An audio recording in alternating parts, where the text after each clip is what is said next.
So let's talk about Yemen, because this is massive. And that's another thing that if you were to go according to our media, really, you would barely know that this was a thing.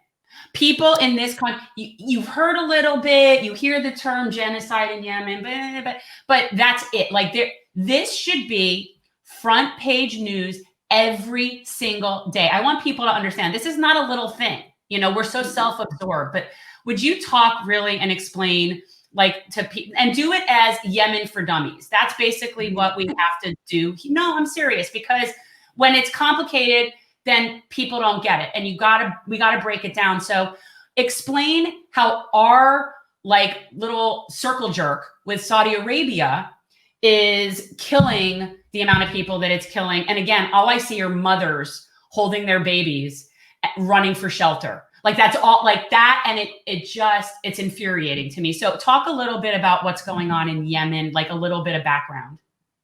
So Yemen has a organic, like homegrown movement called the Houthis that were fighting against the Saudi-backed government. That's what you need to understand about Yemen. Yemen for Dummies. There's a movement called the Houthis, totally organic, out of Yemen. They're not tribal. foreign. Like, that's like their tribal. Right. That's like indigenous tribal. Yeah, it's an indigenous like group of people, and they were against the Saudi U.S. backed government in that country. They didn't like the U.S. and the Saudi Arabians coming in and controlling their nation. Right. They didn't like that. Okay. Continue. And there's always been like conflict, like for decades, there's been conflicts in Yemen against the government in power for various reasons. I'm not going to go into like the details of that. And a lot of it's religion, and a lot of it's very religious based. Yeah, there's religion. Right. There is definitely religious aspect. Their own thing. That's their own little conflict amongst themselves, whatever. But then Saudi Arabia and we come in and. Well, so Saudi Arabia, this is actually more a war of Saudi Arabia and the United Arab Emirates. However, the United Arab Emirates and Saudi Arabia are America's little client states in the region. America depends on them for oil. They house American military assets. So Yemen is a war that they actually want, in this case, more than the U.S. And I'll explain that in a moment. But the point is that the Houthis in Yemen have been receiving rhetorical and increasingly material backing from Iran. More rhetorical than material, basically because they're against Saudi Arabia, right? And Iran and Saudi Arabia have this rivalry. And so the Saudis see the Houthis as an extension of Iran because they're paranoid and they see anything that's like that's against Saudi Arabia or American or Israeli or Saudi hegemony in the region as like part of an Iranian plot.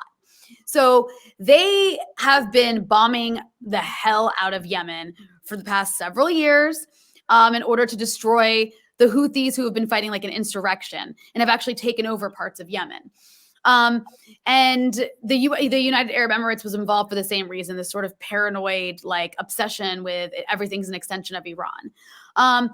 And so the U.S., Saudi Arabia could not do this without U.S. weapons, U.S. armed Saudi Arabia, without the U.S. refueling Saudi jets in midair, and, without U.S. support. It wouldn't be possible. Also, without British support, it would not be possible. So for all these years, this Saudi Emirati war with U.S. backing against the Houthis in Yemen has led to over 250,000 deaths and has caused a famine.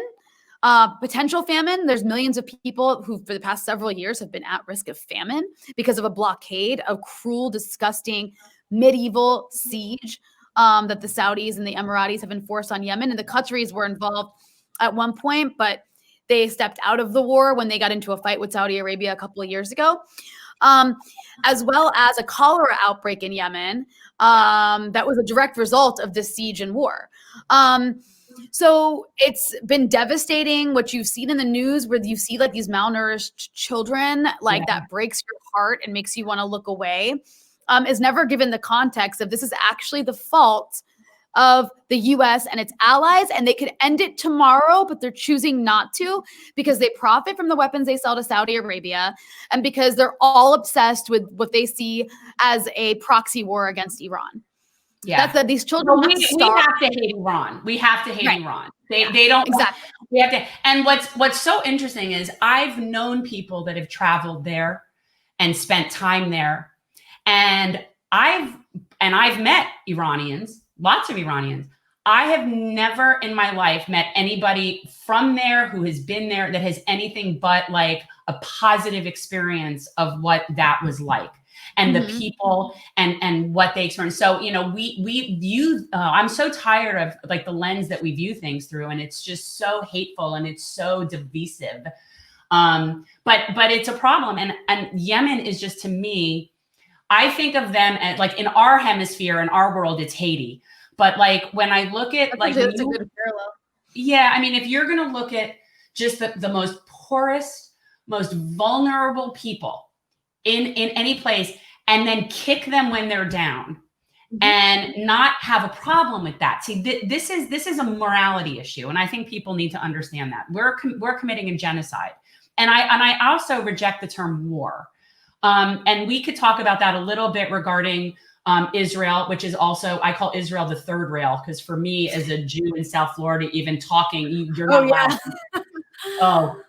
It's ugly, and I do it, and I get the crap for it, and you know. But when we do things to vulnerable communities, and then we're able to sell it like somehow it's okay, every time we do that, it chips away at any sort of morality or integrity that we have as a country. I don't think people really understand that. Like, you cannot be a beacon of something when you don't have that. It just doesn't compute. You know, when you mentioned like kicking it while it's down and comparing it to Haiti. Yeah. Saudi Arabia is the richest country, is like one of the richest countries in the Middle East, if not the richest, you know, one of the richest. Well, they're all friends, though. They're all friends with the rich people. Of course. They're all friends. Right, but Saudi, the richest country in the Middle East, is literally destroying and starving the poorest country in the Middle East. That's what you have here. And you can guess which side the US is on. Yeah. Well, and that's the thing. So that when you call it a war, it indicates that there's sort of like this fair fight. When I hear war, I think, okay, so there's two sides, and, you know, we don't really know who's right or who's wrong, and that's really between them. This isn't that.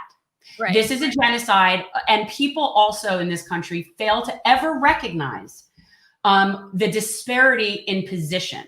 Okay, so we recognize it with little kids on a playground. You take the big kid beating up the little kid, and you'd be like, no, you got to kind of take the high road. What are you doing? But yet we do that on a daily basis with things where we're just so abusing our stature and our power.